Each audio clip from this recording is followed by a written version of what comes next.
بچہ آ گیا، یتیم بچہ۔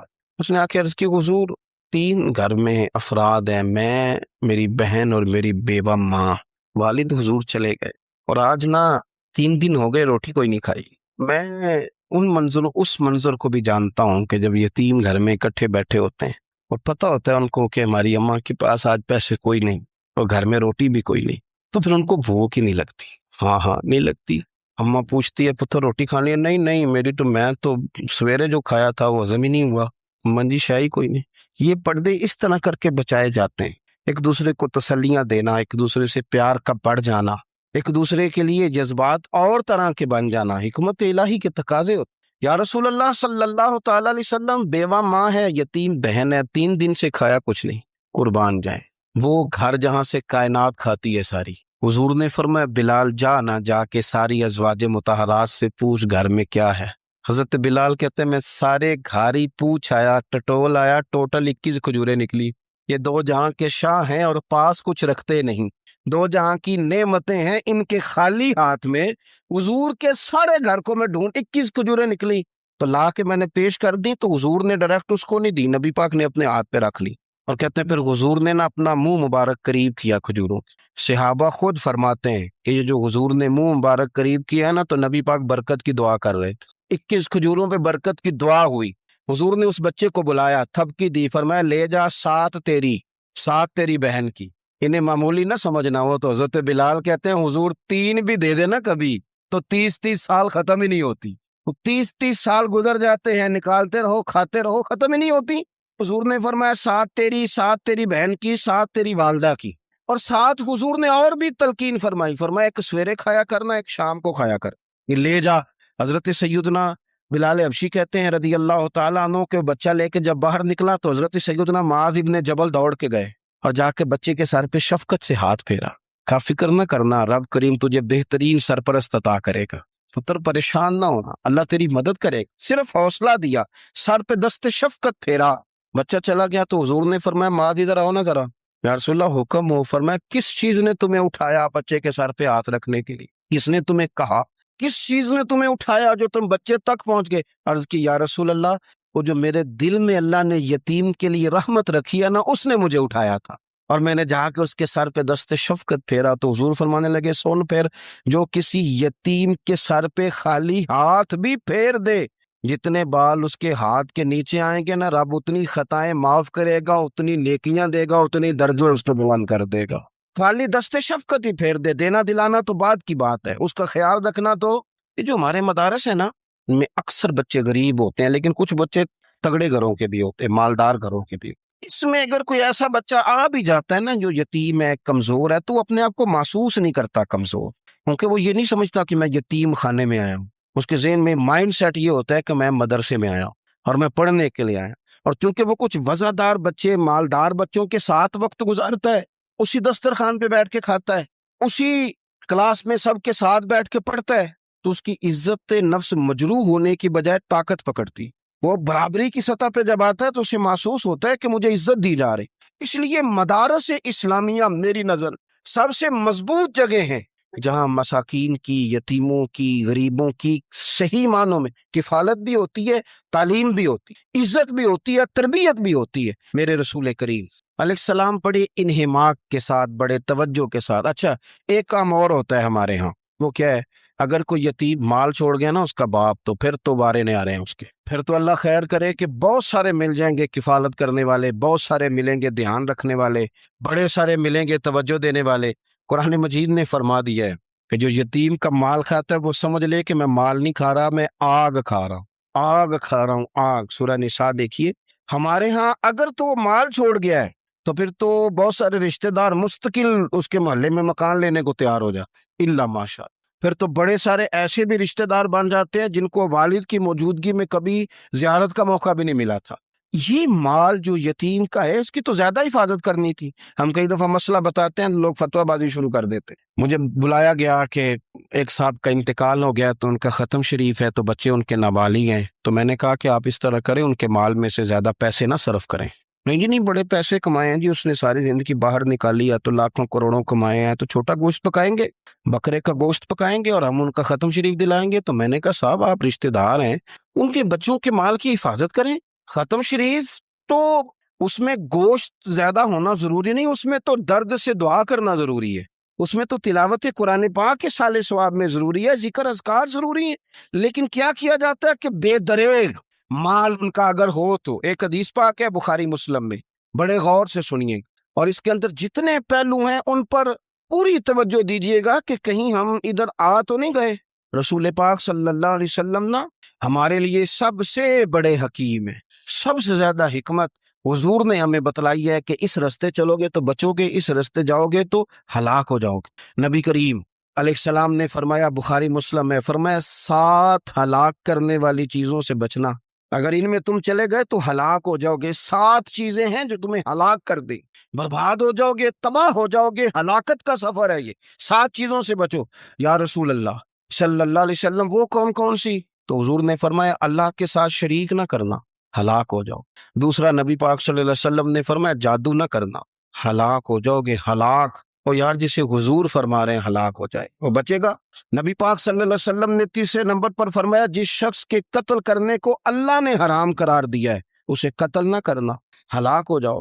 چوتھے نمبر پر رسول پاک علیہ السلام نے فرمایا، سود نہ کبھی بھی کھانا، ہلاک ہو جاؤ گے، ہلاک.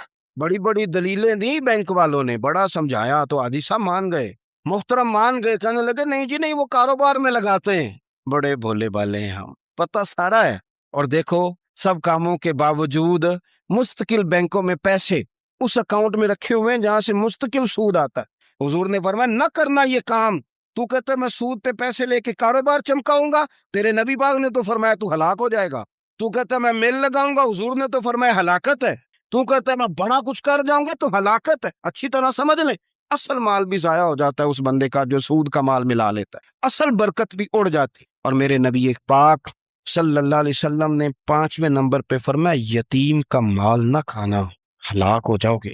نہ کھانا ان کا مال، یہ کروڑوں ہو، اربوں ہو یا 10 روپے ہو، یتیم کا پیسہ نہ کھا جانا، ہلاک ہو جاؤ گے، ہلاکت تمہیں آ لے گی. اور پھر 6 نمبر پر نبی پاک علیہ السلام نے فرمایا، کفر سے جہاد ہو رہا ہو تو کبھی پیٹ پھیر کے بھاگنا نہ، ہلاک ہو جاؤ گے. اور 7ویں نمبر پر اللہ کے رسول نے فرمایا، بے قصور اور بے گناہ عورت پر تہمت نہ لگا، بلا وجہ بہو کے کھاتے نہ کچھ ڈال دے، بلا وجہ بھابھی اور بیوی اور کسی بھی خاتون پر کوئی الزام بے قصور عورت پر بہتان نہ لگانا. مار مار کے ایک شخص نے بحال کر دیا بیوی کو، اور بعد میں پتا چلا کہ جی مجھے شک ہے تویز کراتی ہے. کیا آپ کی سوچ ہے؟ مسلمان اللہ کو ماننے والا اور اس باتوں پر الزام لگائے گا تویز کرا کے لاتی بے قصور عورت پر بہتان. ایک تو بات ہے اسے مارنا، اور ایک یہ ہے کہ کوئی تکلیف دینا، اور ایک خالی اتنی بات کی کہ بہتان بھی نہ لگانا، اس پر الزام نہ لگانا. یعنی تم نے صرف بے قصور عورت پر الزام ہی لگایا تو حضور فرماتے ہیں ہلاک ہو جاؤ. یہ ہلاکت والا کام ہے. لیکن ہم بغیر سوچے سمجھے کہہ دیتے ہیں اس نے کہا ہے، اس نے کیا ہے، یہ کرتی ہے، یہ کام نہیں کرے. یہ 7 وہ چیزیں ہیں جو ہلاک کر دیں گی. نبی پاک صلی اللہ تعالی علیہ وآلہ وسلم فرماتے ہیں، میں نا جنت کا دروازہ کھولوں گا تو ایک عورت کو نا میں سبقت لے جاتے ہوئے دیکھوں گا، یعنی وہ جلدی سے جنت میں داخل ہو رہی. یا بعض شارحین کہتے ہیں کہ حضور داخل ہوتے ہی سب سے پہلے اس کا چہرہ دیکھیں. حضور فرمائیں گے تو پہلے ہی آ گئی بی بی جنت میں، حضور نے دروازہ کھولا تو جلدی سے نظر آئی، تو پہلے آ گئی. سب نے لکھا ہے کہ اس عورت کی شان یہ ہے کہ سب سے پہلے جنت میں گئی. میں نے حدیث پڑھی تو میں نے نیچے حاشیے میں لکھا، میں نے کہا میرا خیال یہ ہے کہ اس کی زیادہ شان یہ ہے کہ جنت میں اس کی سب سے پہلی ملاقات مدینے والے محبوب سے ہو گئی. یہ دیکھو کتنی بڑی شان. حضور فرمانے لگے تو کیسے پہلے ہی آ گئی، کون ہے تو؟ وہ کہنے لگی، حضور میں بیوہ ہوں، میرے بچے یتیم تھے، میں نے ان کی خاطر نہ بیٹھی رہی، میں نے نکاح نہیں کی، میں نے ان یتیموں کی پرورش کی، بیوہ بن کے زندگی گزار دی، ان یتیموں کے لیے بیٹھی رہی. اس کو جائز ہے، یہ کر سکتی تھی، لیکن اس نے سوچا کہ میں ان کی نگہبانی یتیموں کے لیے بیٹھی رہی. آج شان یہ ہے کہ مدینے والے کے لیے جب دروازہ کھلا ہے تو اس بی بی کو بھی رب کریم نے فوراً ہی جنت عطا فرما دی. یہ سب سے پہلے گئی. میں نے دیکھی ہیں ایسی عورتیں 23 سال میں بیوہ ہوئی پر عمر بچوں کے نام کر. اسے پتا تھا کہ کل کو جب یہ بڑے ہوں گے تو یہ اپنے کمرے کا دروازہ بند کر لیں گے، یہ نہیں پوچھیں گے کہ اماں سوئی ہے کہ جاگ رہی ہے. ان کا آنا جانا الگ سے ہو جائے گا، ان کے تعلقات اپنے ہو جائیں گے. پر یہ بیٹھی رہی، یہ بیٹھی رہی، اس نے بچوں کو وقت دیا تو بچے تو کیا اس کو صلہ دیتے تھے، رب نے یہ صلہ دیا ہے کہ سب سے پہلے اسے جنت میں داخلہ عطا فرمایا۔ ابو داؤد شریف میں مسند امام احمد بن حنبل میں حدیث ہے، نبی پاک صلی اللہ علیہ وسلم کے چچا زاد تھے حضرت جعفر طیار، مولا علی شیر خدا کے بھائی تھے، جنگ موطا میں شہید ہو گئے۔ وہاں سے کوئی خبر لے کے نہیں آیا، لیکن رب خبریں دیتا ہے نا اپنے حبیب۔ اللہ غیب کے خزانوں کی کنجیاں دیتا ہے اپنے محبوب کو۔ نبی کریم صلی اللہ تعالی علیہ وسلم نا ان کے گھر گئے، ان کی زوجہ کا نام اسماء بنت امیس تھا۔ حضور نے فرمایا اسماء میرے بھتیجوں کو میرے پاس لاؤ، محمد بن جعفر اور عبداللہ بن جعفر رضی اللہ تعالیٰ عنہ۔ بچے قریب آئے، حضور کو پتہ ہے ان کے والد شہید ہو گئے۔ نبی پاک نے اپنی ناک مبارک ان کے رخساروں پہ رکھے، پھر حضور نے ان کا ماتھا چوما، پھر نبی پاک صلی اللہ علیہ وسلم نے سینے سے لگایا، فرمایا حجام کو بلاؤ نا ذرا، ان کے بال تراشے، کتنی بڑے ہو گئے، حجامت ہونے والی۔ حضور پیار کر رہے تھے، آنکھوں میں آنسو تھے، تو جناب اسماء قریب آئیں، کہنے لگے حضور میرے شوہر کی کوئی خبر آ گئی ہے؟ تو نبی پاک صلی اللہ تعالیٰ علیہ وسلم نے گردن مبارک اٹھائی تو آنکھوں میں آنسو تھے، فرمایا رب نے میرے بھائی کو شہادت کا درجہ عطا کیا ہے، فرمایا کوئی آہ و بقا نہ کرنا میرے بھائی پر، اللہ نے اسے شہادت کا درجہ دیا ہے۔ حضرت جعفر طیار کے گھر والوں کے لیے حضور نے صحابہ کو حکم دیا کہ یہ غم میں ہیں، ان کے لیے کھانے پکا کے لاؤ۔ پھر نبی پاک ان بچوں سے پیار کرنے لگے، فرمانے لگے یہ جو ہے نا محمد بن جعفر، یہ اپنے دادا جناب ابو طالب سے ملتا جلتا ہے، اور یہ جو عبداللہ بن جعفر ہے یہ تو سارا میرے ساتھ ملتا جلتا ہے۔ نبی پاک صلی اللہ علیہ وسلم پیار کرتے، باتیں کرتے، حضرت اسماء رونے لگی۔ یہ ابو داؤد شریف میں مسند امام احمد بن حنبل میں چمکتے جملے، عرض کرنے لگی حضور میرے بچوں کا کیا بنے گا، کون کفالت کرے گا؟ قربان جائیں رسول پاک صلی اللہ علیہ وسلم کے کیا جملے، یتیموں کے لیے حضور کا نوازنے کا کیا انداز ہے۔ فرمایا اسماء تو فکر نہ کر، انا ولیہم فی الدنیا والآخرہ، فرمایا میں دنیا میں بھی ان کا وارث بنوں گا، قیامت کے دن بھی ان کا وارث بنوں گا۔ قرآن مجید فرقان حمید ارشاد فرماتا ہے کہ وَذَرُوا ظَاهِرَ الْإِثْمِ وَبَاطِنَهُ، ظاہری گناہ بھی چھوڑ دو اور باطنی گناہ بھی چھوڑ دو۔ صاحب تفسیر ساوی اس کی تفسیر کرتے ہوئے فرماتے ہیں کہ ظاہری گناہ تو انسان کے یہ ہے نا، جیسے معاذ اللہ کسی نے قتل کر دیا، ڈاکہ ڈال دیا، بددیانتی کر لی، خیانت کر لی، اور باطنی گناہ یہ ہے کہ اس نے حسد کیا، تکبر کیا، بغض رکھا، بدگمانی کی، برا سوچا، اپنے دل کے اندر اس نے کینہ پروری کی۔ یہ سب وہ باطنی گناہ ہیں جو انسان کے دل کو بگاڑ دیتے ہیں، اس کے باطن کو میلا کچیلا گدلا کر دیتے ہیں۔ انتہائی خوبصورت، نفیس، پڑھے لکھے، صاف ستھرے، سمجھدار، اچھے گھرانے کے لوگوں کو یہ باطنی گناہ اس طرح کا بنا دیتے ہیں کہ وہ ایک خود غرض انسان بن جاتا ہے، اس کا رویہ انسانوں کے حق میں انتہائی بد اخلاقی کا ہو جاتا ہے۔ یہ جو باطنی گناہ ہیں، یہ جو باطن کے میل کچیل ہیں، حضرت سیدنا امام غزالی رحمۃ اللہ علیہ فرمایا کرتے تھے ظاہری اعمال کا باطنی اوصاف کے ساتھ خاص تعلق ہے۔ فرماتے ہیں اگر باطن خراب ہو جائے تو ظاہری اعمال بھی خراب ہو جاتے ہیں، اور اگر باطن اجلا ہو، خوبصورت ہو، صاف ستھرا ہو، عاجزی والا ہو، انکساری والا ہو، خیر خواہی والا ہو، اللہ کے بندوں کی محبت والا ہو، اچھی سوچ والا ہو، اس کے اندر یہ ساری خوبصورتیاں موجود ہوں تو پھر انسان کا باطن بھی سنور جاتا ہے۔ ہمارے دلوں کے اندر بعض ایسی چیزیں ہوتی ہیں جو ہمارے لیے انتہائی خطرناک ہوتی ہیں۔ حسد کا سادہ معنی جو ہمارے ہاں کیا جاتا ہے وہ جلنا ہے، تو مجھے بتائیے جو آدمی جل رہا ہوگا وہ سکون کیسے پائے گا؟ بغض کا معنی دل پر کسی کے لیے بوجھ رکھنا بھی کیا جاتا ہے، تو جب اپنے دل میں کسی کے لیے بوجھ رکھا جائے گا، تکلیف محسوس کی جائے گی، تو کیا انسان قرار پائے گا؟ تکبر کا معنی یہ ہے کہ آپ نے اپنے آپ کو بڑا جانا، کسی کو چھوٹا اور حقیر سمجھا، تو جب ہر وقت آپ اپنی بڑائی ہی کے چکر میں پڑے رہیں گے تو کیا دل کو قرار آئے گا؟ تو یہ وہ باطنی اور روحانی مسائل ہیں جو سامنے والے کا تو شاید کچھ نہیں بگاڑتے، لیکن اپنے آپ کو وہ تکلیف میں، اذیت میں، پریشانی میں مبتلا کر دیتے۔ تو ان روحانی مسائل کی معرفت رکھنا، ان کا خیال رکھنا، نبی اکرم نور مجسم صلی اللہ تعالی علیہ وسلم نے فرمایا تمہارے وجود میں گوشت کا ایک لوتھڑا ہے، اگر وہ ٹھیک ہو گیا تو سارا جسم ٹھیک ہو گیا، اگر وہ بگڑ گیا تو ہر چیز ہی بگاڑ دے گا، بگڑ گئی ساری چیزیں۔ یا رسول اللہ صلی اللہ تعالی علیہ وسلم وہ کون سا لوتھڑا ہے؟ تو فرمایا وہ تمہارا دل ہے۔ اگر تمہارے دل کے اوپر میل کچیل ہو، بغض ہو، عداوت ہو، کینہ ہو، حسد ہو، تکبر ہو، بدگمانی ہو، تو وہ سارے جسم کو بگاڑ دے گا۔ تمہیں شدید تکلیف میں مبتلا کر دے گا، لیکن اگر دل صاف ہو، اگر دل میں عجز ہو، اگر دل میں محبت ہو، اگر دل میں خلوص ہو، دل میں للہیت ہو، اگر دل کے اندر کسی کے لیے درد ہو، خیر خواہی ہو، تو پھر یہ دل باقی اعمال کو بھی سنوار دے گا۔ اسی لیے امام غزالی رحمۃ اللہ علیہ فرمایا کرتے تھے کہ دل ایک تنے کی طرح ہے، درخت کا جو تنا ہوتا ہے اس کی مانند دل ہے۔ اگر تمہارا دل صاف ہے تو پھر جو اوپر شاخیں لگیں گی تنے کے وہ بھی خوبصورت لگیں گی، پھول لگیں گے، پھل لگیں گے، توانائی ہوگی۔ لیکن اگر دل ہی بگڑ گیا ہے، پاک ہوئے تے پاک ہی ملدا ہی تے بنا پاکوں پاک نہیں ملدا، سارے جسم دے تون دے نالوں اکو تولا ہے ٹکڑا دل دا۔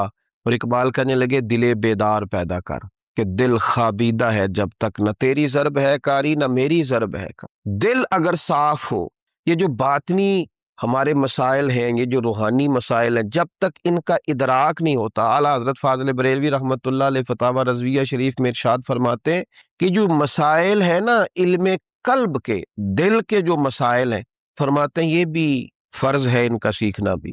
کون سے مسائل؟ فرماتے ہیں جیسے تواضع سیکھنا، جیسے توکل سیکھنا، جیسے اخلاص سیکھنا، اس طرح باقی مسائل سیکھنا فرض ہے، یہ بھی سیکھنا فرض ہے۔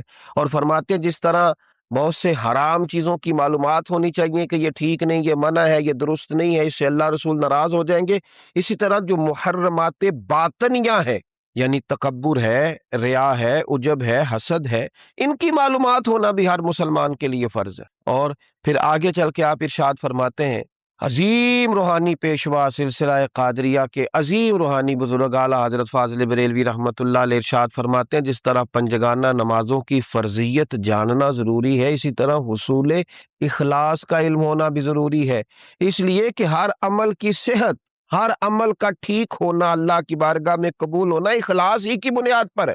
اگر اخلاص کی معلومات ہی نہ ہوں گی تو یہ وہ روحانی مسئلہ ہے، یہ وہ روحانی مسئلہ ہے جو تمام اعمال کو ضائع کر دے، اکارت ہو جائے گی کی ہوئی ہر ایک نیکی۔ پھر آپ ارشاد فرماتے ہیں جس طرح حلال و حرام کا علم ہونا ضروری ہے، اسی طرح ریاکاری کا پتہ ہونا بھی ضروری ہے۔ فرماتے ہیں بڑے بڑے عابد ہیں، بڑی بڑی بہترین عبادت ہے، پر اپنے دکھاوے کی وجہ سے، ریاکاری کی وجہ سے اس عبادت کو ضائع کر لیتے ہیں۔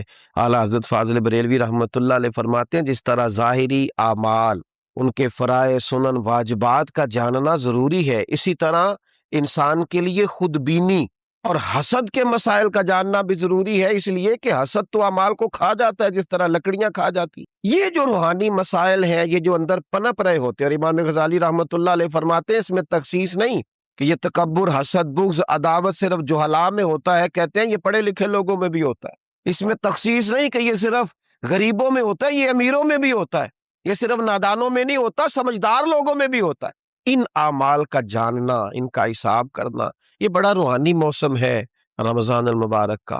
اس مقدس موسم کے اندر جہاں ہم اپنے ظاہری اعمال پر توجہ دیں گے، جس طرح ہم اپنے نماز کو ٹھیک کریں گے، وضو کو ٹھیک کریں گے، جس طرح زکوٰۃ ادا کی جائے گی، اسی طرح روزہ ایک باطنی عمل ہے جو اللہ اور بندے کے درمیان راز ہے۔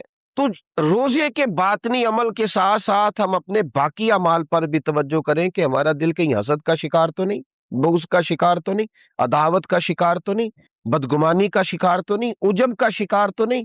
اگر دل کے اندر یہ ساری بیماریاں ہوں گی تو یاد رکھیے گا سارے اعمال کے باوجود، ساری نیکیوں کے باوجود انسان نہ قرار پا سکے گا، نہ وہ نیکیاں اللہ کے حضور قبول ہوں گی، نہ اسے کوئی فائدہ ہوگا۔ اپنے ان روحانی مسائل کے حل کے لیے سب سے پہلے کوشش کی جائے اپنے باطن سے ان قدورتوں کو، ان بیماریوں کو، ان چیزوں کو سب سے پہلے نکالا جائے۔ اگر دل صاف ہو جائے، دل پاک ہو جائے، دل طہارت والا ہو جائے، دل عاجزی والا ہو جائے، دل درگزر والا ہو جائے، دل خلوص والا ہو جائے، للہیت والا ہو جائے، دل اللہ کی محبت والا ہو جائے، رسول اللہ کی غلامی والا ہو جائے، تو پھر دل دریا سمندروں ڈونگے کون دلاں دیاں جانے، 14 طبق ساڈے دلے دے اندر، اسی تمبو وانگوں تانے۔ اور پھر تو کیفیت یہ ہو جاتی ہے کہ ہم نے دل میں سجا رکھی ہے تصویر یار۔ جب یہ ساری بیماریاں نکل گئیں، اب ہم نے دل میں سجا رکھی ہے تصویر یار، بس ذرا گردن جھکائی، دیکھ لی۔ اللہ تعالی ہمیں ان روحانی مسائل سے نجات عطا کرے اور ان بیماریوں سے شفا عطا کرے۔ آخر دعویٰ یعنی الحمدللہ رب العالمین۔ علامہ اسماعیل حقی رحمۃ اللہ علیہ فرماتے ہیں کہ اللہ نے فرشتوں سے کہا کہ میں نے انی جاعل فی الارض خلیفہ، زمین پہ نائب بناؤں گا. قالوا تجعل فیہا من یفسد فیہا ویسفک الدماء ونحن نسبح بحمدک ونقدس لک قال انی اعلم ما لا تعلمون. فرمایا میں زمین پہ نائب بنانے والا ہوں. تو کہنے لگے یا اللہ وہ تو فساد پھیلائے گا، خون ریزی کرے گا. تو اللہ نے فرمایا جو تم جانتے ہو وہ میں، جو میں جانتا ہوں وہ تم، جو میں جانتا ہوں وہ تم نہیں جانتے، تمہیں نہیں پتا. تو علامہ اسماعیل حقی فرماتے ہیں وہ کیا تھا جس کو فرشتوں کو نہیں پتا تھا؟ فرماتے ہیں یہ وہی انسان کے اندر جو اللہ کے قرب کے متلاشی ہونے کا جذبہ تھا. فرشتے اسے جانتے، لوہے محفوظ میں یہ تو پڑھ لیا تھا کہ یہ فساد کرے گا، یہ تو پڑھا تھا کہ ابو جال فساد کرے گا. یہ نہیں پڑھ سکے تھے کہ ابو بکر رویا بھی کرے گا. یہ تو پڑھ لیا تھا انہوں نے، یہ تو پڑھ لیا تھا کہ اخنس بن شریک تلواریں نکال کے لوگوں کو قتل کرے گا. یہ نہیں پڑھا تھا کہ مولا علی شیر خدا مزدوری کریں گے اور جو مزدوری ملے گی وہ اللہ کے بندوں میں تقسیم کر دیا کرے گے. یہ تو انہوں نے پڑھ لیا تھا کہ ابو البختری، ابو لہب یہ لوگوں کے گلے کاٹیں گے. پر یہ نہیں پڑھا تھا کہ عثمان غنی رضی اللہ تعالیٰ عنہ قحط کے زمانے میں بھی کروڑوں کا مال اللہ کے رستے میں خرچ کر دیا کرے. وہ جو انسان کے اندر طلب ہے، وہ جو تڑپ ہے، وہ جو شوق ہے، وہ جو کیفیت ہے، وہ جو معرفت کا نور ہے، یہ اللہ کو بڑا ہی پسند، یہ بڑا ہی پسند. اس لیے حدیث قدسی میں رب فرماتا ہے مجھے تلاش کرنا ہو تو ٹوٹے ہوئے دلوں میں تلاش کیا، ٹوٹے ہوئے دلوں. اب وہ میں معرفت کی کیا بات کروں گا، پہلے تو میں کیا کر سکتا ہوں، لیکن اگر میں کروں بھی کہیں سے چلو پڑھ کے تو کروں کہاں؟ میں تو ابھی تک لوگوں سے 5 نمازوں کا وعدہ لے رہا ہوں. وہ معرفت کی بات، قرب الہی کا رستہ، وہ تو بڑی دور کی بات ہے، وہ تو بڑی آگے کی ہے. ابھی تک تو ہم یہ وعدہ لے رہے ہیں کہ داڑھی رکھ لو گے، سچ بولو گے، حلال کھاؤ گے. مطلب وہ جو ہمارے بزرگوں نے لکھا، وہ جو جذب ہے، وہ جو کیفیت ہے، وہ جو عبادت ہے، وہ جو تڑپ ہے، اور وہ پھر جو ایک مقام ہے کہ انسان اپنے رب کی اس طرح عبادت کرے کہ وہ اپنے رب کو دیکھ رہا ہے. آپ کتاب و سنت کا جب مطالعہ کرتے ہیں تو آپ غور فرمائیں کہ نبی پاک صلی اللہ علیہ وسلم نے نا مختلف صورتوں کے فضائل بیان کیا. پھر نبی پاک علیہ السلام نے اللہ کے مختلف اسماء کا، مختلف ناموں کی فضیلت بیان کی. فرمایا جو آدمی سبحان اللہ کہتا ہے اسے 30 نیکیاں ملتی ہیں، اور جو تسبیح فاطمہ ہی پڑھ لے رضی اللہ تعالی عنہا. تسبیح فاطمہ یعنی 33 بار سبحان اللہ، 33 بار الحمدللہ، 34 بار اللہ اکبر. جو شخص یہ پڑھ لے اس کے گناہ سمندر کی جھاگ کے برابر بھی ہوں. سمندر کی جھاگ کون ماپے گا کہ سمندر کہاں سے چلا اور کہاں پہنچا؟ تو فرمایا سمندر کی جھاگ کے برابر بھی اگر اس کے گناہ ہوں گے، اتنا بڑا پاپی بھی ہو، یہ اللہ کا ذکر کرنے کی برکت سے، تسبیح فاطمہ پڑھنے کی برکت سے اللہ اس کے گناہوں کو معاف فرما دے.